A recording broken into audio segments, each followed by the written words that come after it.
Agenda hari ini untuk minta BPS itu melihat bagaimana gambaran potret. Kan kita ini kan kerja harus terukur. Jadi kita sering melakukan semacam ekonomi outlook lah ini, supaya melihat bagaimana semester 2 ini di triwulan ke-4 ini. Dan ini kan juga langkah-langkah supaya kita selalu bisa mencari langkah-langkah yang efektif, tepat, dan kita meyakini langkah-langkah yang kita buat itu sudah maksimal dan sudah betul untuk diperkuat lagi.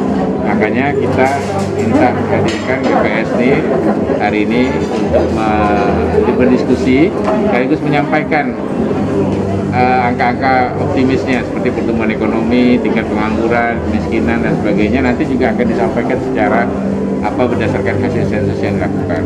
Nah, setidaknya apa yang dilakukan ini supaya kita membuat pemerintah kebudayaan itu kerjanya dengan cara terukur dan juga berupaya memperkuat mana yang masih lemah.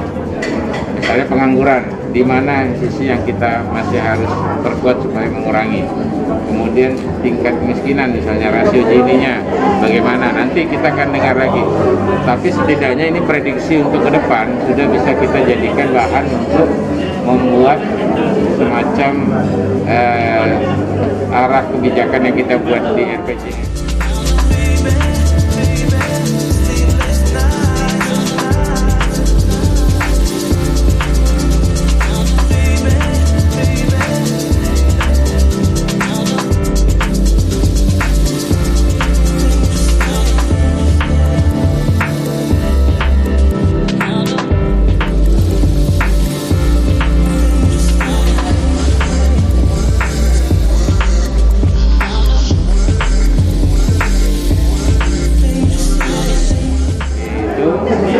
Dan kita mixkan lagi ke dalam sistem pola-pola pendekatan kebijakan kita dengan bagaimana mencari inovasi-inovasi untuk mengejar percepatan dan langkah-langkah atau angka optimis untuk pertumbuhan ekonomi dari agregat di semua desa yang ada.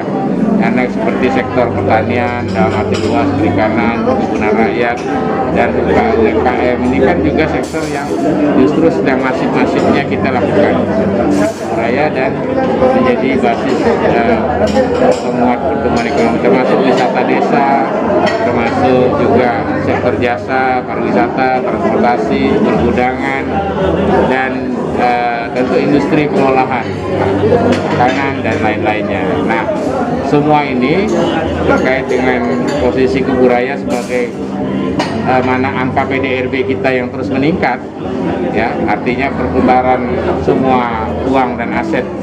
Ya, ini kan membuat kita optimis bahwa apa yang kita lakukan, kita kejar untuk juga sekaligus membuat daerah ini bisa menjaga tingkat inflasinya, daya belinya, kemudian tingkat pendapatan per kapita yang lebih berkualitas lah.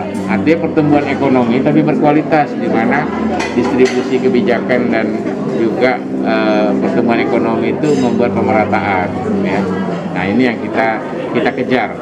Jadi pertumbuhan ekonomi tapi kalau dia tidak berkualitas, artinya tidak mengakses lebih merata, ini juga bahaya. Artinya ketimpangan bisa tinggi, ya.